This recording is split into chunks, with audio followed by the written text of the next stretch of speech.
Welcome to a brand new episode of B&B Movie Reviews. Last week, we looked back at our favorite movies of 2023. This week, we look ahead at our most anticipated movies of 2024. Stay right there. B&B is coming up next.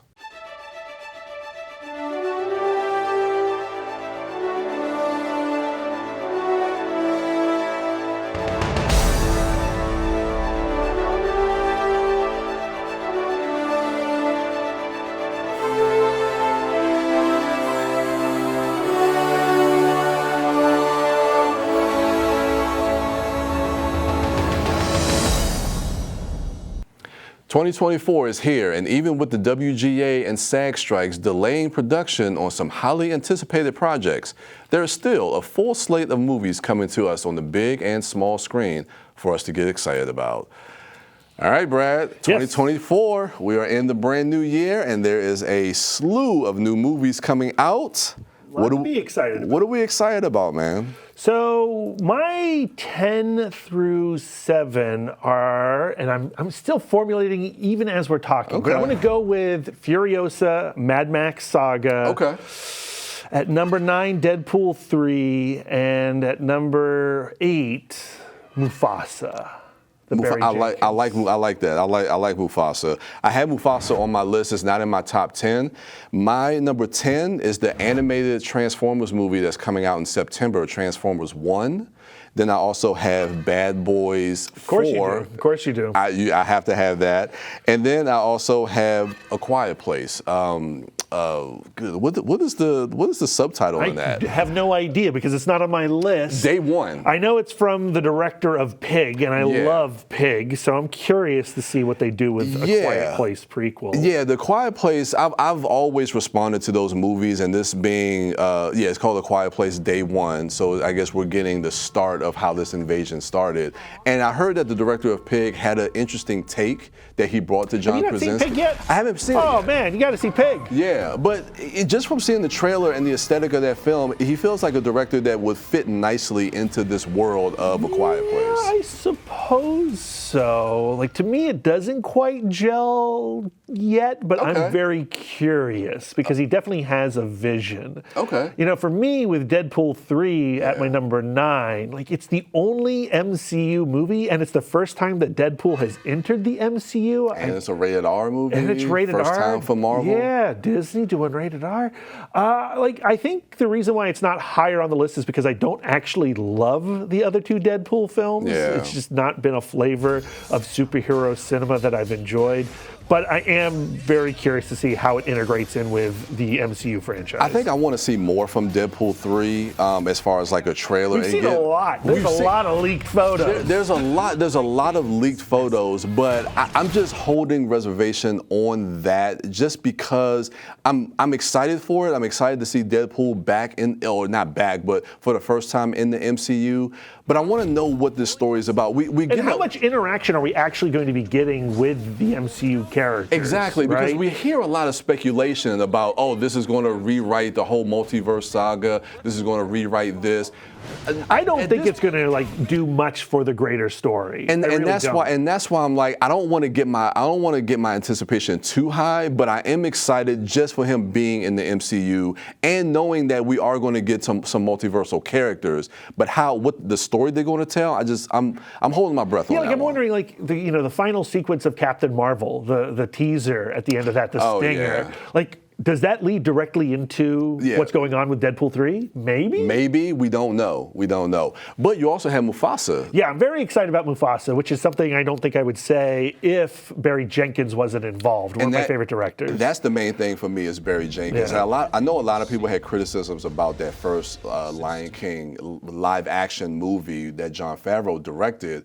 But I think that Barry Jenkins is going to take a different approach. And with this being a prequel, about a young Mufasa, I don't have anything. I don't have a leg to stand on as far as this being true. But part of me feels like there's going to be more of a human element in this story. That would be interesting. I don't know if I feel great about that. Like, I guess I could see that happening. I just feel like they pushed the boundaries so far with the technology of The Last Lion King. Yeah. I mean, it was an incredible feat. You know, the virtual cinematography that Caleb Deschanel was doing on that movie. You know, if we can now like advance some cartooning in their faces a little bit, a little more emotion into the animals. Yeah. I think that's all I need personally. I don't know if I need Barry Jenkins to then insert a whole bunch of human characters, because if this is the Mufasa story, I want it to be about Mufasa. And I think it will be. I'm thinking about Barry Jenkins as a director, and I know that he's more focused on character and story. And not saying that you can't do it with just the animals in there, but I just feel like he's going to take a different approach that we probably aren't thinking about. Yeah. And it comes out later in the year, so we don't know. Like, how much James Earl Jones is going to be involved in this? You know, like, is he involved at all? I don't know. I don't think he is. Yeah. I think that guy, Aaron Pierre, he's at least doing the mocap and maybe the voice of Mufasa. Okay. But, or he might be doing Scar. But I'm curious to see that. But speaking of like younger cast or different actors taking on roles, my number 10 was Transformers 1, where we have different actors that are voicing these iconic characters. Peter Cullen isn't voicing Optimus Prime because I feel weird about it. Me too. I do too. Yeah, somebody like Chris Hemsworth that's voicing Prime, and Brian Tyree Henry is voicing Megatron. But I like the fact that you're telling a story about Prime and Megatron before they had their split and became enemies. So I think and also it being animated, we just talked about last week with Spider-Verse. I'm kind of interested in seeing like these different animation styles. What are they going to bring to this that could be different from what we've seen before? So I'm curious. And it's directed by Josh Cooley, who did Toy Story 4. I've never been more excited about Transformers than I am right now. I don't know if you've been reading the Energon Universe comics over at Skybound, but the Transformers book by Daniel Warren Johnson, Joshua Williamson and Tom Riley's Duke is fantastic. If they could take the energy from those books and replicate it cinematically, that would be an outstanding film. I mean, comics are a good source of material to pull some great storytelling from. So I'm still waiting on my G.I. Joe Transformers sequel. I know, right? To Rise of the Beast. We'll get. Look, you can't just tease that and not do anything. You got to deliver. Not do anything. They're doing it in the comics, but now you got to do it in the movies. Yeah, in the movies. Yeah. So lastly, I'll just mention Bad Boys 4. Okay. You know me, Will Smith, Martin Lawrence, I love that dynamic together. The third movie, I think came a little too late, but I like the fact that it's back, and to see what they could do with a fourth movie, I mean, it's always going to be somewhere on my list. As long as they're still making Bad Boys movies, you're still young, right, Brian? There you go. I'll take that. All right, so those are some of our choices from our 10 through 8. When we return, we'll talk about our 7 to 5 picks of our most anticipated. Stay right there. When times get dark, we can't see the help that's all around us. Let 211 be your guiding light for help with food, healthcare, and other resources. 211, how can I help you? Call 211 or visit 211.org. 211, get connected, get help.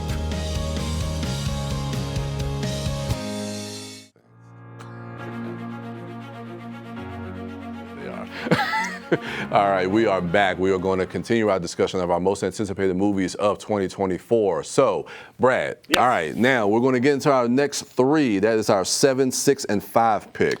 So at 7, I have Wolves, which is the new Brad Pitt, George Clooney thriller, directed by John Watts, who made all the Spider-Man films for Marvel. And I'm excited for John Watts to step out of the superhero realm for a little bit and go back to his like cop car roots. I don't know if you remember that Kevin Bacon movie. Cop Car. I like Cop Car. Cop Car was really, really good. And I've enjoyed his work on the Spider-Man films.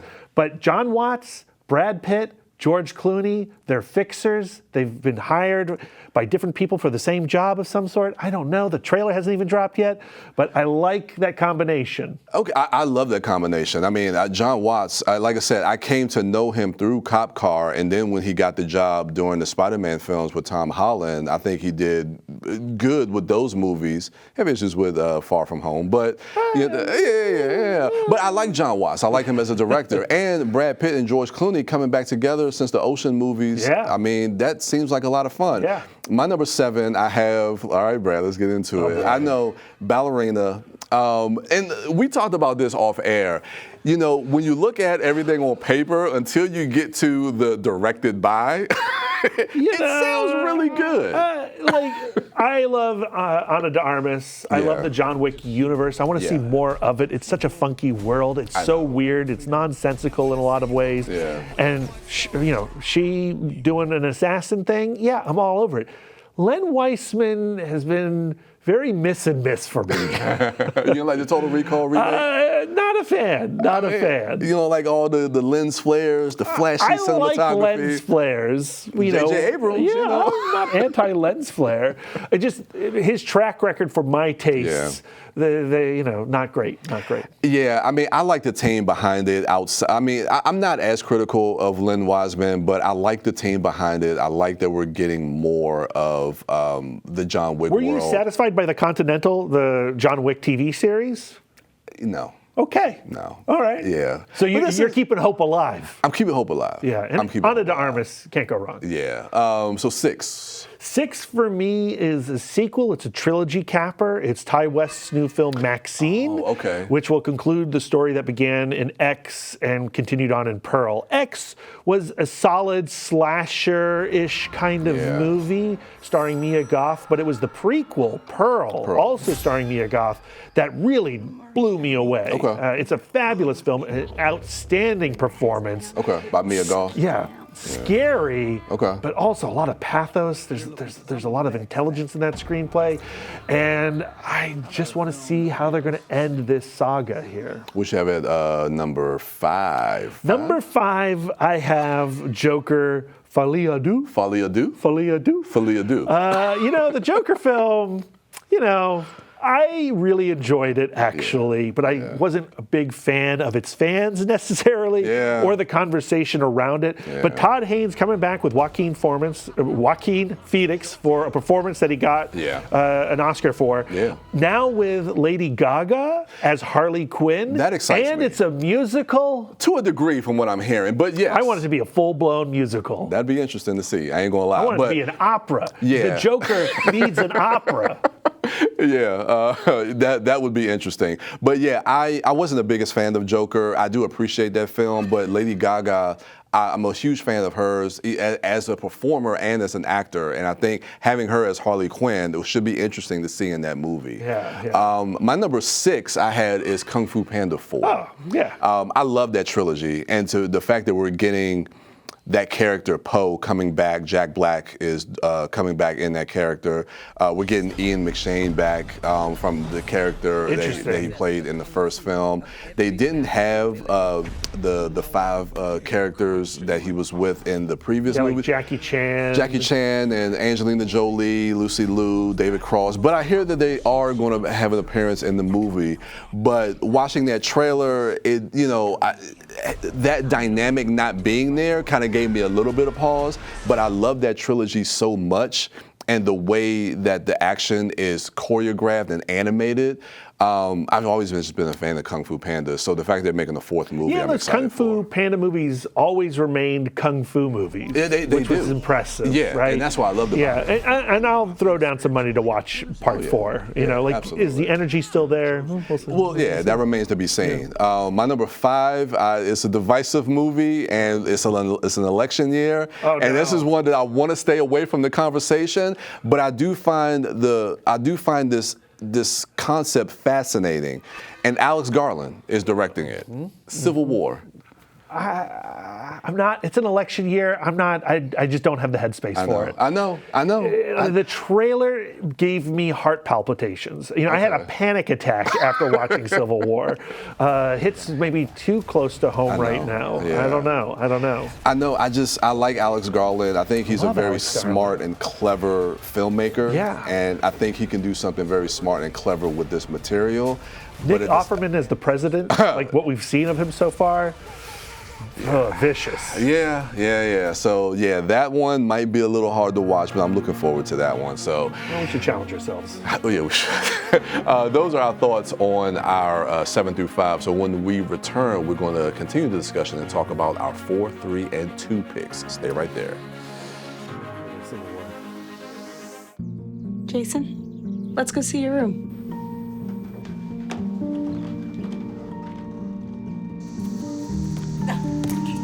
That's not right. How was it? Is it good?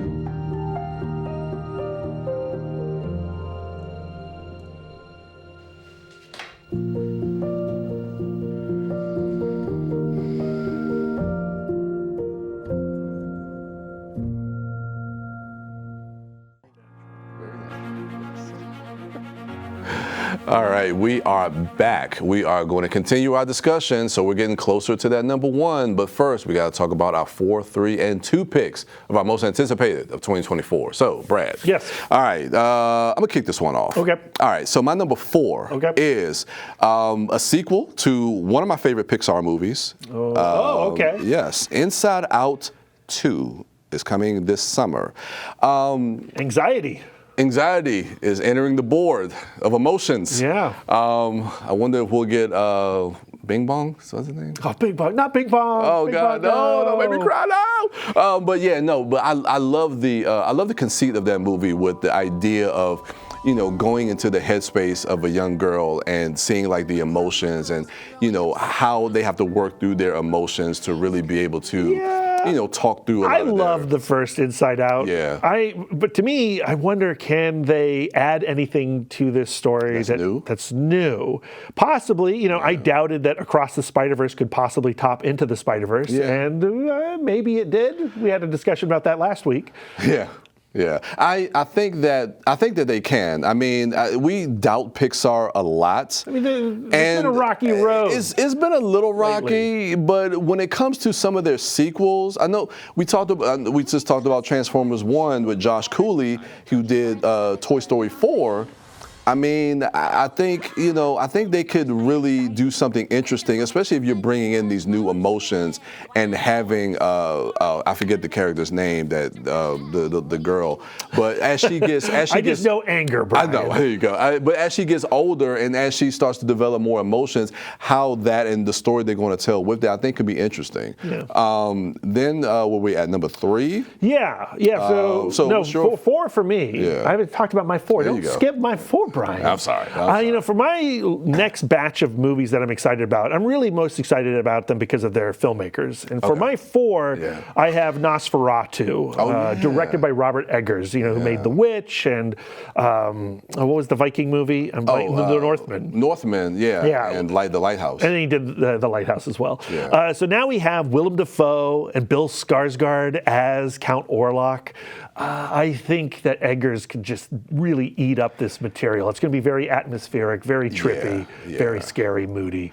I feel that way too about Nosferatu, and especially like from what I've been hearing about the approach that he wants to take as far as like making a very scary film. Yeah. And then just how old the original Nosferatu and the way to update that, I'm going to. Well, we've been telling Dracula stories for a long time, and I'm always excited to see a new interpretation of it. I just like the idea of going back to Nosferatu as an interpretation of Stoker's novel, the way that like Herzog once did. You know? Okay. So I'm pumped for it. What's your 3? My number 3 is a film that we know nothing about really. Okay. It's directed by Fede Alvarez, who made The Evil Dead, one of the most gory and grotesque films I've ever seen on screen. And he is entering the Alien franchise with Alien Romulus. Looking forward to that. My understanding is that this version of Alien will take place between Alien, the Ridley Scott film, and Aliens, the James Cameron movie. What does that mean?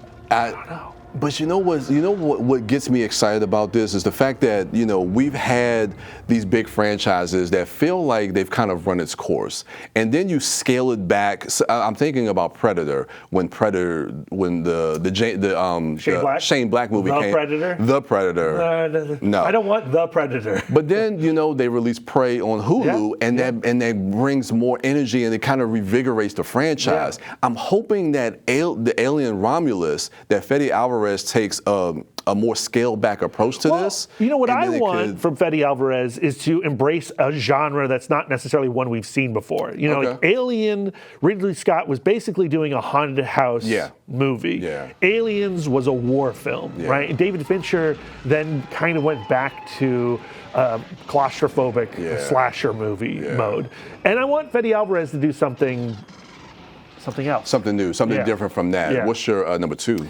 My number 2 is Dune Part 2. So that's my number 3. Okay. So is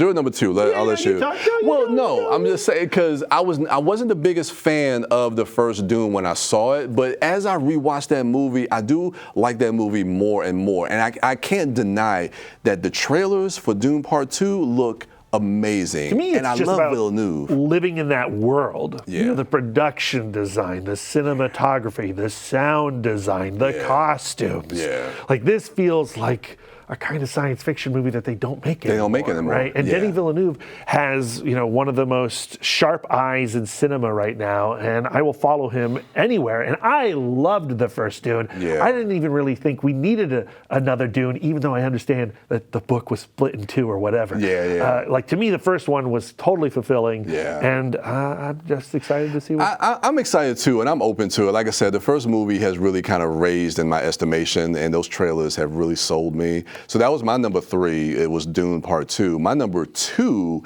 is Guy Ritchie. Going back to Guy Ritchie, of course. He has a new movie coming out in April called Let me see if I can say this. It's a tongue twister. The Ministry of Ungentlemanly Warfare. Okay. Yes, there we go. You got it. This feels like it's kind of like his version of Inglourious Bastards, where he's going behind enemy lines. He has this ragtag team that's going behind enemy lines to kill some Nazis. So to see Guy Ritchie's version of that, and what I've talked about last week with The Covenant and just his filmography overall and how I respond to that, I mean, Guy Ritchie's movie is always going to be at the top. He's been pumping out movies. Last year he had 2 movies. Now we got another one. And he's about to get started on his next one. Yeah. So I am excited about it. I'm curious. Guy Ritchie's Inglourious Bastards. I'm sold. That's all you got to say. There you go. So those are 4, 3, and 2. When we get back, we will talk about our most anticipated movie of 2024, and then we'll mention some honorable mentions. So stay right there. We'll be right back.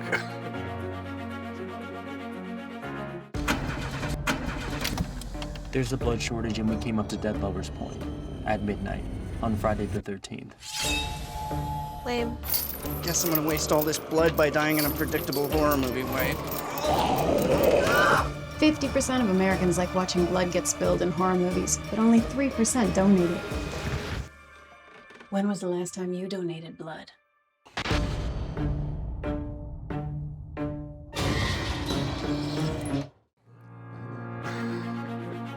Okay. All right, so we are back. We're going to talk about our number 1 most anticipated movie of 2024. So let's get to it, Brad. All right. Who's going first? You're going first? Yes. Okay. All right. Number 1, no other option here, in my opinion. I can't believe this isn't your number 1, frankly. It's Mickey 17, the new Bong Joon-ho film, which has an insane cast. Robert Pattinson, Mark Ruffalo, Toni Collette, Steven Yeun. Bong Joon-ho made Parasite, one of my favorite movies of the last 5 years. Yeah. Not to mention, like The Host. Snowpiercer. Yeah. This is not his first English language movie, but it's his first movie with this cast. It's a great cast, and I'm looking forward to it. I mean, mean, coming off of Parasite, where he won Best Picture of the Year, I think Best Director, so many awards, and this being his first movie since Parasite that's beloved by so many people. I'm interested to see what this movie is about. Yeah, but we all again, are. the cast is amazing. There's a trailer of sorts that's out there. There's like Robert Pattinson, he's in some kind of tube that's spinning around. But if you go to IMDb, like the plot is unknown. They're not saying anything just yet. And that's the way I like it. I don't need to see anything else. Give me no more trailers. I'm sold. And they took it off the release calendar as far as like its March date. It's been undated, but I think they're going to push it to the end of the year. So I'm curious to see if it's going to have some type of awards that's contention. That's the case, exactly. Like, That's what I'm wondering. My number one, I know I don't sound too confident about it, but I loved the last movie. The last film, Mad Max Fury Road, was, I mean, probably one of the best movies of the last 10 years, maybe the last 15, 20 years. Genius. And of course we have Anya Taylor-Joy. Anya Taylor-Joy. Oh, George Miller. I'm thinking of the director. I'm just drawing blanks here. But yeah, George Miller is coming back in Furiosa. And Furiosa, I know you had that at your number 10. Yeah, the reason it was my number 10 is because I don't know if I love the idea of a prequel, especially with Charlize Theron out of the picture. And I like Anya Taylor-Joy, but Furiosa was Charlize Theron. You're right, and she was. And that when I heard that she wasn't coming back and they were doing the prequel, I was like, eh. But then I saw the trailer and I'm like, as much as she is Furiosa, George Miller is Mad Max. And this is his world that he's created. Tom Hardy came in for Mel Gibson. Mel Gibson got jettisoned. Tom Hardy came in, and I didn't really miss Mel Gibson. Not at all. If the movie delivers, the movie delivers. Yeah, I think Chris Hemsworth is playing that villain a little cartoonish. I don't mind that, because again, you look at the Road Warrior world, it can be pretty cartoony. And Fury Road had some cartoony villains. Yeah, but I mean, just the more and more I think about Fury Road, the more and more I see that movie, I just love that movie. Of course, our mutual friend, Darren. You got to talk Darren. I mean, you can't talk Fury Road without even mentioning Darren. Of course, our audience probably doesn't know who he is, but I mean, just got to trust us. Yeah, it's Fury Road fan on the planet. His excitement is very infectious. Yeah. So maybe that is one of the reasons why it's so high on my list as well. I have great hope for it. I just wasn't blown away by that trailer. And maybe I'm just protecting myself. Because anticipation is the enemy of a good time. There you go. What are some of your honorable mentions, if you have any? I got a lot. 2024 is going to be a good year at the movies, I believe. I have to mention Godzilla X Kong. I love that franchise, and I really liked the last Godzilla Kong movie. So I've got my fingers crossed for that. I'm a monkey maniac, so I got to put Kingdom of the Planet of the Apes as well. That's on my list. I like that we're jumping ahead a little bit from the last trilogy. Richard Linklater's got a new movie, just came out at Sundance, Hitman with Glenn Powell. Glenn Powell. Yeah, Glenn Powell's going to have a good year, too. He is. He's in Twisters, which is also on my list as well, and that's being directed by Lee Isaac Chung, who did Minari. So I'm curious to see. And he did a couple of episodes of The Mandalorian. So Lee Isaac Chung seems like he wants to get more into some genre filmmaking, and I was a huge fan of that 96 Twister movie. It just seems like you see Minari, and then you go, oh, he's doing Twisters next? Hollywood's destroying our young independent filmmakers. I feel that way at times as well. I'm not going to lie. I feel that way at times. One other movie I want to mention is the Shirley Chisholm film, just called Shirley, with Regina King playing Shirley Chisholm. And it's directed by John Ridley, who wrote the screenplay for 12 Years a Slave. And I love John Ridley as a comic book fan. I got to mention him. He does some great comic books. So Shirley, be on the lookout for that too. Yeah, some of the ones you had in your top 10, Alien Romulus was on my list. Godzilla and Kong is not as high. Deadpool just missed my top 10. Havoc, that's the Gareth Evans. He directed The Raid and The Raid 2. I thought it was coming out last year. Fingers crossed. That'll come out this year. Beetlejuice 2. Oh, okay. No? Yeah, you lost me. No, I lost you. No. What about Gladiator 2 if we're talking sequels? Dude, Ridley Scott. Coming off Napoleon, I'm not as confident with Ridley Scott, but I love the first Gladiator movie, and it has a great cast. Pedro Pascal, Denzel Denzel Washington is in it. So Gladiator 2 is on my list, but it didn't make my top 10. Lord of the Rings has an animated movie called The War of the Rohirrim coming out later this year as well. And then Beverly Hills Cop, Axel Foley's coming back. I can't deny Eddie Murphy. I just rewatched the Beverly Hills Cop trilogy, and even the third one, which is not good. No. I still have a good time with it. Okay. I'll give you that one. I'll give that to you. All right. But I do love the character of Axel Foley and those first two Beverly Hills Cop movies. And that trailer looked like it's harkening back to those first two movies, that Tony Scott vibe that I love. So yeah, man, as we always say, we shall see. We'll see at the end of the year if any of these movies are. Well, we know that the best film of the year is probably one that we did not mention. You know, last week my number one movie was Past Lives, and a year before Past Lives came out, I had no idea about it. So that's the most exciting thing about these movies. So yeah, those are our thoughts on our most anticipated movies of 2024. Let us know what you are looking forward to this year. So thank you for joining us on this latest episode of B&B Movie Reviews. Come be a part of the conversation. If you have questions, suggestions, feel free to email us at bnbmoviereviews@gmail.com. And with that, we will see you at the movies.